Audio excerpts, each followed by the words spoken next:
gentlemen, boys and girls, cardaholics of all ages, welcome back to Big Al's Cards. Thank you so much for watching. And if you can tell, A, I'm back. Took a little bit of a break. Just needed to kind of just unwind. Been kind of busy. And number two, and probably more importantly, I have officially completed the Chronicles WWE Trish Stratus Phoenix Rainbow. The last piece I needed was this one right here. That is the gold, numbered 7 out of 10. And I've got the entire rainbow. And let me tell you guys something.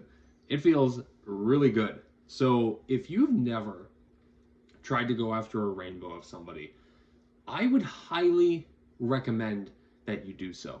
I really think that it'd be a cool idea to have it on everyone's hobby bucket list to complete at least one rainbow if possible. Whether that means you do it with the one of one, without the one of one, really just depending on your budget.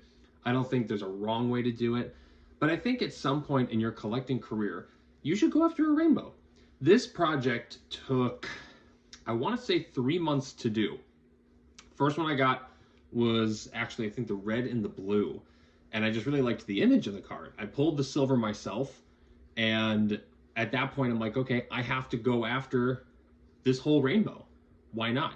And we all know the story of the 101. It's the most expensive card I've ever purchased. And it's, I mean, this whole rainbow is staying in the PC forever. Trish Stratus, as you guys know, is the GOAT of women's wrestling. And you can argue with me all you want to. It's just the truth. But the rainbow gradually came along. I bought the one of one. The bronze and the green were probably the hardest ones to get just because those are retail exclusive, and not a ton of people opened up Chronicles retail blasters. I mean, I did, but it was really hard to find the green, especially the green, this one. I mean, you can get a green to 99, but chrome greens in Chronicles are numbered to 25. So there were only 25 of the greens in the world, and that one was tough to get. I definitely overpaid for it, but hey, it's here in the rainbow now. That's all that matters. The bronze was also tough because that's unnumbered, but it's more common to find a bronze parallel of a non-chrome set. So the gold I should have bought earlier, but it eventually came back up and managed to snag it. The rainbow's complete.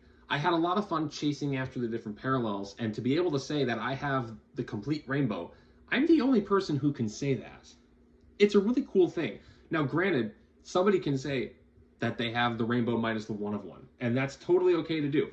In many people's eyes, that is a complete one of one, because, or a complete rainbow, because the one of one might be too expensive, out of budget. Once a one of one is sold, it's kind of hard to see it pop up in the market again. One of ones tend to stay in people's PC for a while, unless there's some kind of financial need, which, you know, you never know what might happen.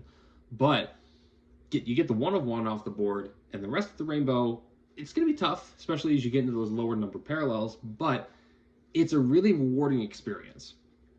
I think everybody should try to go after a rainbow at least once in their collecting career. And the nice thing is, if you go after the right player, whether it be a player on your team, your favorite player, sometimes the rainbows can actually end up being relatively cheap.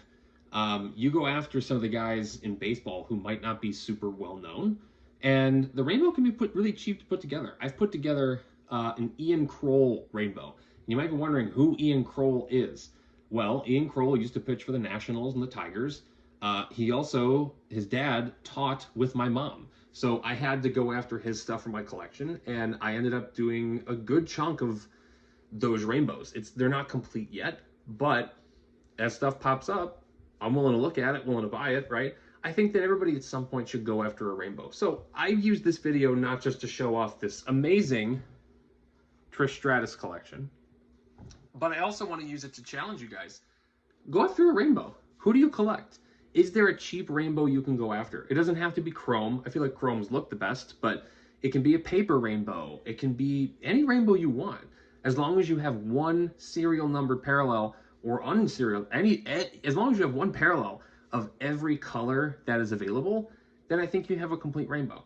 And the one of one, it depends on if you're willing to go after it. If you are, I think that adds value to your rainbow and really just adds a whole lot of value to your chase, if that makes sense.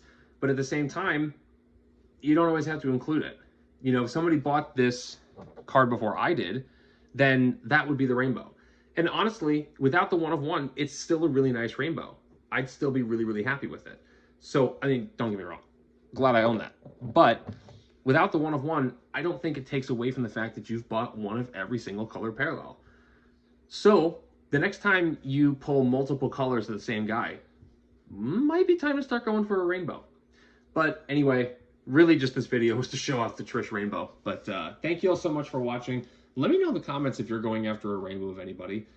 Leave a like, subscribe, stay tuned for more videos. I'm back. I'm going to try to make more regular content. Appreciate everybody's patience and waiting for me to return. Thank you all so much for the love and support. Until next time, bye-bye.